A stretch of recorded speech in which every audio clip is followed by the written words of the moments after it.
Now, the thing I wanted to touch on today was just talking about working out versus training. All right. So fundamentally, there is a difference. Okay. So when we work out, what I'm sort of referring to is coming in and training, and we love people that just want to work out. That's awesome. I appreciate you, and there's certainly periods of time when that's really important, and when other things are going on in life, it's important just to get in and get those sessions in and have a good time doing so, and push yourself a little bit, and make sure you're seeing that progression over time.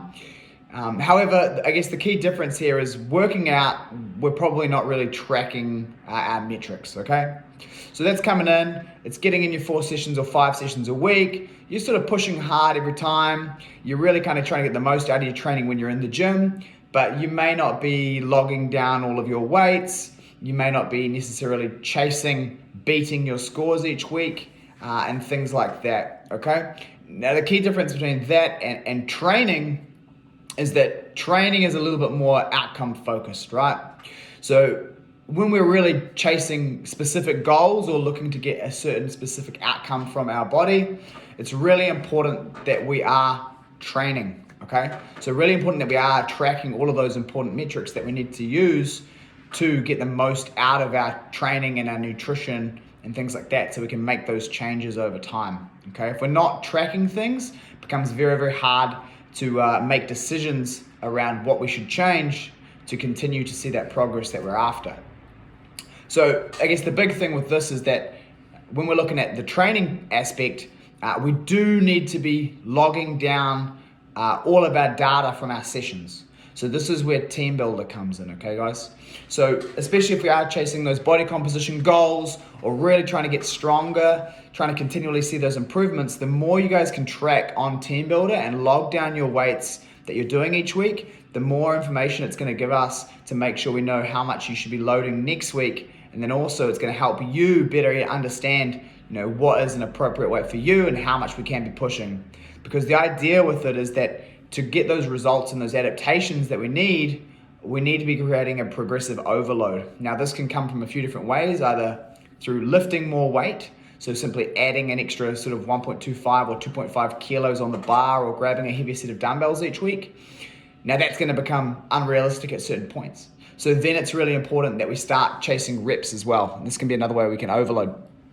So that might be, if we only get, say, 8, 7, 6 reps on our given movement, then the next week we're going to use the same weight and we're going to be trying to hit, say, 8, 8, 8. Now, if we do that, then the idea will be that the following week we'd increase the load again, and again we might not hit those 8 reps, so that's when we're going to then try and push it again until we can achieve those. So again, for the example, on like a squat, chasing this progression method, let's say we do a back squat with 50 kilos on the first week and we hit 4 sets of 8. Okay, that's perfect.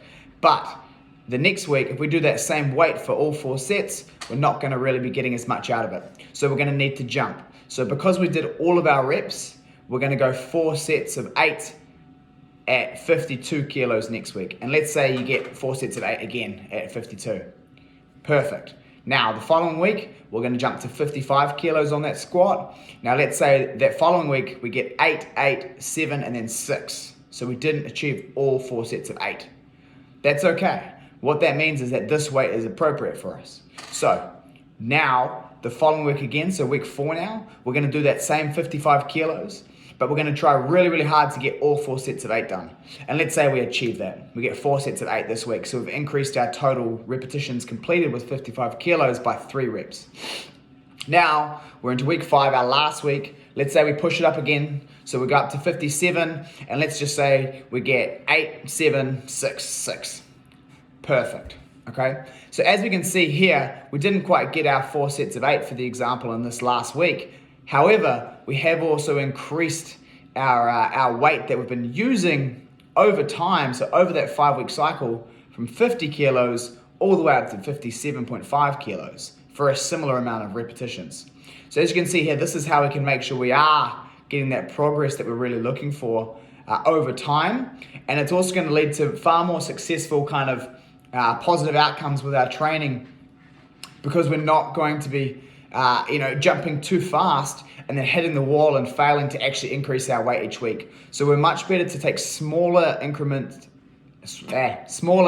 jumps, where we're going up, using those 1.25 kilos that we've got. They're there for a reason. So smaller jumps every given week, rather than trying to make massive jumps of 5 or 10 kilos and then hitting the wall. Now, obviously, if we do our 4 sets of 8 with, again, that, say, 50 kilo example on the squat, and realistically we could have done 12 or 15 reps, come on, then obviously we jump 10 or 15 kilos the following week. But the idea should be that we find that good weight this given week. So this week, on all of our key movements, we want to be trying to really find that challenging 4 sets of 8.